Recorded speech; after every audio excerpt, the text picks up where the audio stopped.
Student, इस video में हम पार्ट 2 कवर करेंगे। Class 12 English task book chapter 1 में हम फर्स्ट पार्ट कवर कर चुके हैं। द थर्ड लेवल के फर्स्ट पार्ट में चार्ली, जो कि चैप्टर का नरेटर है, वो इमेजिन ही करने लगता है। वो अपनी लाइफ के स्ट्रेस से भागने के लिए इमेजिन करता है कि मैं ग्रैंड सेंट्रल स्टेशन के थर्ड फ्लोर पे चला गया हूँ। एक्चुअली में ग्रैंड सेंट्रल स्टेशन के केवल 2 ही फ्लोर हैं, लेकिन वो अपने स्ट्रेस भरी लाइफ से भागने के लिए ऐसे इमेजिन करता है, डे ड्रीम्स की तरह देखने लगता है कि मैं ग्रैंड सेंट्रल स्टेशन के थर्ड लेवल पे चला गया हूँ। और अब वो इमेजिन ये भी करने लगता है कि मैं ग्रैंड सेंट्रल स्टेशन के फ्लोर से निकल कर होटल रूजवेल्ट की लॉबी में चला गया। तो page number 2 last paragraph. Sometimes I think grand central is growing like a tree. अब वो इमेजिन कर रहा है, सोचता है कि कभी कभी मुझे ऐसा लगता है कि ये जो ग्रैंड सेंट्रल स्टेशन है वो एक पेड़ की तरह है।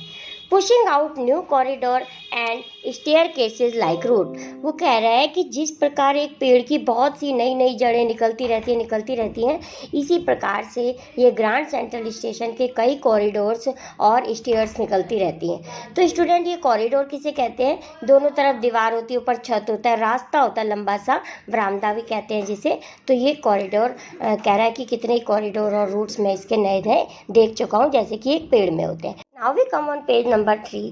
There's probably a long tunnel that nobody knows about feeling its way under the city right now. अब चार्ली कह रहा है कि मैंने एक ऐसी टनल को फॉलो किया जिसको शायद सिटी का कोई भी पर्सन नहीं जानता।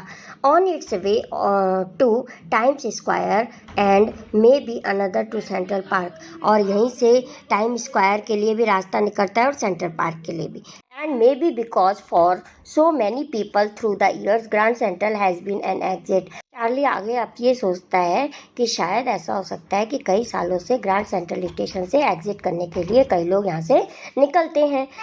यानी कि जो ग्रैंड सेंट्रल स्टेशन है, कई लोग इसको एज एन एग्जिट भी यूज करते हैं। अ वे ऑफ स्केप, यानी कि वहाँ से बच के निकलते हैं। May be that's how the tunnel I got into. और ये शायद वही टनल हो सकती है, but I never told my psychiatrist friend about that idea. लेकिन इस बारे में मैंने अपने साइकेट्रिस्ट फ्रेंड को नहीं बताया। The corridor I was in begin angling left and slanting downward and I thought that was wrong. जिस कॉरिडोर से चार्ली निकल के जा रहा है, सोच रहा है कि ये जो कॉरिडोर है स्लैंटिंग डाउनवर्ड आगे की तरफ जाए जा रहा है और ये लेफ्ट की तरफ मुझे लेके जा रहा है। And I thought that was wrong. और कह रहा है कि मैंने सोचा कि शायद ये कोई गलत रास्ता है। But I kept on walking, लेकिन मैंने अपना चलना जारी रखा। All I could hear was the empty sound of my own foot step. वहाँ पे अब चूँकि वो बिल्कुल खाली रास्ता था, कॉरिडोर था, तो उसको केवल वहाँ अपने ही पैरों की ध्वनि सुनाई दे रही थी। मतलब कुछ और भी आवाज़ें नहीं आ रही थी, केवल उसको अपने पैरों की आवाज़ें ही सुनाई दे रही थी। And I didn't pass a soul. और ऐसा लग रहा था कि एक सोल ही निकल रही है, क्योंकि वहाँ पे और कोई भी नहीं था, सिर्फ चार्ली था। Then I hear that sort of hollow roar ahead, that means open space and people talking. अब उसको ऐसा लग रहा था कि हाँ, यहाँ से निकल के कोई एक रास्ता ज़रूर है आगे जाके, क्योंकि वहाँ से कुछ लोगों के बात करने की आवाज़ उसको सुनाई दे रही थी। The tunnel turn sharp left. अब वो जो टनल से निकल के जा रहा था, उसने अब शार्प लेफ्ट लिया, लेफ्ट की तरफ वो मुड़ी। I went down a short flight of stairs and came out on the third level at Grand Central Station. अब चार्ली को लग रहा है कि वहाँ से निकलने के बाद, थोड़ी सी सीढ़ियाँ उतरने के बाद, मुझे लगा कि मैं ग्रैंड सेंट्रल स्टेशन पर पहुँच गया हूँ। फॉर जस्ट अ मोमेंट, एक पल के लिए, I thought I was back on the second level. मैंने सोचा कि मैं सेकेंड लेवल पर वापस आ गया हूँ। बट आई सा द रूम वॉज स्मॉलर। लेकिन जो रूम था वो मुझे पहले से छोटा लग रहा था। There were fewer ticket windows and train gates. वहाँ पे थोड़े ही टिकट विंडोज़ थी जहाँ से टिकट मिल रही थी, और ट्रेन के कुछ गेट थे। And the information booth in centre was would and old looking.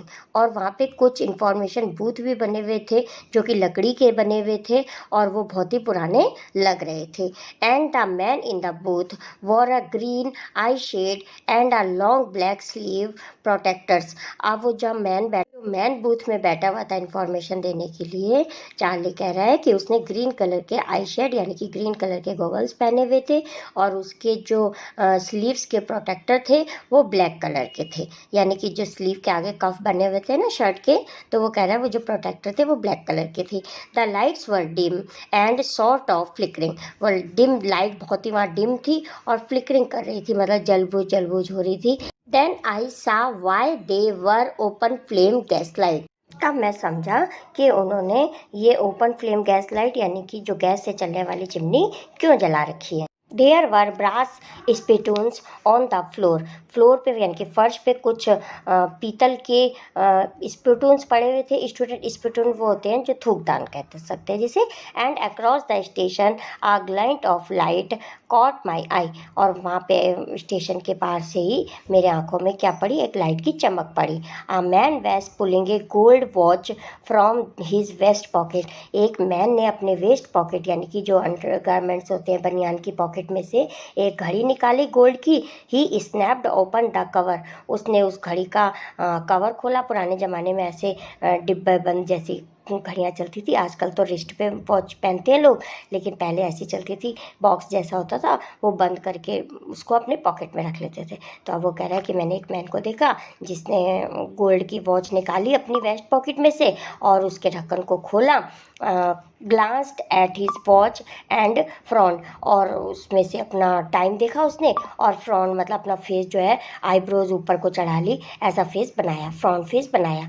He wore a derby hat, उसने डरबी हैट पहनी हुई थी। A black 4 button suit with tiny lapels, lapels किसे कहते हैं स्टूडेंट, जो कोट के आगे कॉलर बने होते हैं ना, कह रहे हैं, तो उसने छोटे छोटे कॉलर, आजकल तो लंबे लंबे वाले कॉलर चलते हैं ना, जैपल चलते हैं, लेकिन पहले जो कोट के कॉलर होते थे वो चलते थे ओल्ड फैशन में, तो उसको वैसा ही इमेजिन हो रहा है कि उसने छोटे छोटे जैपल्स वाले कोट पहना हुआ था। And he had a big black handlebar moustache, और उसकी जो मुस्टाच मूछ थी वो हैंडल बार की तरह थी। Then I looked around and saw that everyone in the station was dressed like 1890 something. अब कह रहा है कि मैंने स्टेशन के चारों तरफ से देखा और ऐसा लग रहा था कि जितने भी लोग हैं वहाँ पर उन्होंने 1890 के समथिंग की जो ड्रेस है, कपड़े हैं, वो पहने हुए हैं। I never saw many beards sideburns and fancy moustache in my life. आगे चार्ली कह रहा है कि मैंने ऐसी लंबी लंबी दाढ़ी वाले लोग, और साइड बंस किसे कहते हैं, ये कान के पास से जो थोड़ी सी कलमें निकली होती है ना बालों की, तो कह रहे हैं कि ऐसी साइड बंस वाले लोग और फैंसी मुस्टाच वाले लोग मैंने अपनी लाइफ में पहले नहीं देखे। A woman walked in through the train gate, अब एक ट्रेन गेट से निकलकर एक वुमेन बाहर आती है। शी वोर a dress with leg of mutton sleeve, और उसने कौन सी ड्रेस पहनी हुई है, जो ड्रेस उसने पहनी हुई है उसकी जो स्लीव्स हैं वो मटन स्लीव्स की तरह है। अर्थात स्टूडेंट जो मटन यानी कि गोट जो होती है उसकी जो लेग होती है वो ऊपर से बहुत चौड़ी और नीचे से थोड़ी पतली होती है ना, तो कह रहे हैं इस टाइप की उस वुमेन ने जो ड्रेस पहनी हुई थी उसकी स्लीव ऐसी थी, मटन लेग स्लीव थी। And skirts to the top of her high button shoes, और जो उसने स्कर्ट पहनी हुई थी और उसके नीचे जो शूज़ डाले हुए थे उस पर बटन लगे हुए थे। वो शूज़ लंबे लंबे हाइट के ऊंचे ऊंचे थे, शूज़ थे बहुत बूट की तरह थे और उस पर बटन भी लगे हुए थे। Back of her out on the track I caught a glimpse of a locomotive, a very small Currier and Ives locomotive with a funnel shaped stack and then I knew. ये कहते हैं कि उस women के पीछे जिसने mutton leg sleeve पहनी हुई थी उसके पीछे मैंने एक लोकोमोटिव यानी कि एक ट्रेन देखी, जिस वो उसके जो इंजन था वो करियर और ईव्स कंपनी का लोकोमोटिव था और उस पर फनल शेप स्टैक यानी कि जो उसकी चिमली थी वो फनल के शेप की थी। एंड देन आई न्यू, और तब मैंने जाना मैं बहुत ही पुराने समय में पहुंच गया हूं, अर्थात 1819 टाइम पे पहुंच गया हूँ। To make sure I walked over to a newsboy and glanced at the stack of paper at his feet। तो इस बात को श्योर करने के लिए मैं वहाँ एक बॉय के पास गया, न्यूज़ बॉय के पास गया, जिसके पैरों के पास बहुत बड़ा न्यूज़पेपर का ढेर लगा हुआ था। It was the world and the world has not been published for years. ये कौन सा न्यूज़पेपर था? द वर्ल्ड नाम का न्यूज़पेपर था, जो कि बहुत साल पहले छपा करता था, यानी कि आजकल ये नहीं छपता, बहुत साल पहले छपता था। The lead story set something about president Cleveland, और उसमें जो स्टोरी लिखी हुई थी, न्यूज़ लिखी हुई थी, वो प्रेसिडेंट क्लीवलैंड के बारे में लिखी हुई थी, जो कि उस समय प्रेसिडेंट थे वहाँ न्यूयॉर्क में। I have found that front page scenes in the public library files and it was printed June 11, 1894। अब जो उसने न्यूज़पेपर देखा था, उस पर जो डेट मेंशन थी वो थी 11 जून 1894। I turn toward the ticket Windows knocking that here on the 3rd level at Grand Central। I could buy ticket that would take Louisa and me anywhere in the United States we want to go। अब उसको confirm हो जाता है कि हाँ, मैं 1894 के gate वहाँ चला गया हूँ, ग्रैंड सेंट्रल स्टेशन में चला गया हूँ। और अब वो कहता है कि मैं टिकट विंडो की तरफ मुड़ा और मैंने अपने लिए और लुइजा के लिए टिकट लेने के लिए टिकट विंडो पर गया। इन द ईयर 1894 के गेल्सबर्ग जाने के लिए। And I wanted 2 ticket to Galesburg Illinois. तो यहाँ पे स्टूडेंट, ये जो गेल्सबर्ग है न्यूयॉर्क की एक सिटी है, तो कह रहा है कि वहाँ जाने की 2 टिकटें मैंने गेल्सबर्ग जाने के लिए, जो कि इलिनॉइस में एक सिटी है। Have you ever been there? अब वो हमसे पूछ रहा है कि क्या तुम वहाँ पर कभी गए हो? It is a wonderful town still, कि वहाँ तो जो गेल्सबर्ग है वो एक बहुत अच्छी जगह है। With big old frame houses, और वो जो घर हैं वहाँ पर वो एक फ्रेम की तरह बने हुए हैं।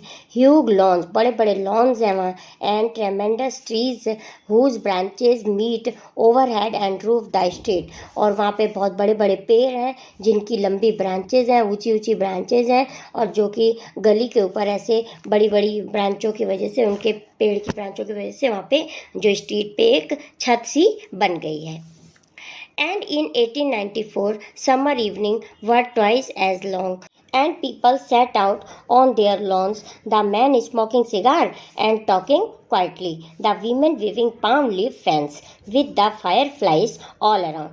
अब स्टूडेंट वो क्या इमेजिन कर रहा है कि मैं गेल्सबर्ग जाने की टिकट लेने के लिए टिकट काउंटर पर गया हूँ, और वो जो गेल्सबर्ग है वहाँ के बारे में बताते हुए कह रहा है कि वहाँ पे समर इवनिंग है, और जो पीपल, बहुत शांति से लोग रह रहे हैं, अपने लॉन्स में बैठे हुए हैं। जो मैन है वो सिगार स्मोकिंग कर रहे हैं, और जो वीमेन है वो क्या कर रही है, पाम लीफ, जो बहुत बड़ी बड़ी पत्ती की फैन बना के ऐसे अपने आप को हवा कर रही हैं, और बहुत शांति से लोग रह रहे हैं। और with the fire flies all around, और उनके आसपास फायर फ्लाइज हैं, यानी कि वो जो जुगनू होते हैं रात के समय जिनके में से लाइट निकलती है ना, जुगनू उड़ रहे हैं। इन अ पीसफुल वर्ल्ड, और कितना भाई शांतिपूर्ण वर्ल्ड है। To be back there with the first world war still 20 years off. अब कह रहे हैं कि वहाँ पे इतनी शांति है उस समय, क्योंकि जो फर्स्ट वर्ल्ड वॉर था उसको बीते हुए 20 ईयर्स हो गए थे। And the world war second over 40 years in the future, और जो सेकेंड वर्ल्ड वॉर था उसको आने में अभी 40 ईयर्स थे। तो बहुत ही शांति थी वहाँ पे। आई वॉन्टेड 2 टिकट फॉर दैट, इसीलिए मैं वहाँ जाने के लिए, गेल्सबर्ग में जाने के लिए 2 टिकट लेना चाहता था, एक अपने लिए और एक अपनी वाइफ लुइसा के लिए। तो स्टूडेंट, इसी के साथ हमारा सेकंड पार्ट कंप्लीट होता है। पेज नंबर 4 कंटिन्यू करेंगे नेक्स्ट वीडियो लेक्चर में, पेज नंबर 5 से। Thank you so much for watching. मिलते हैं नेक्स्ट वीडियो लेक्चर में। बाय।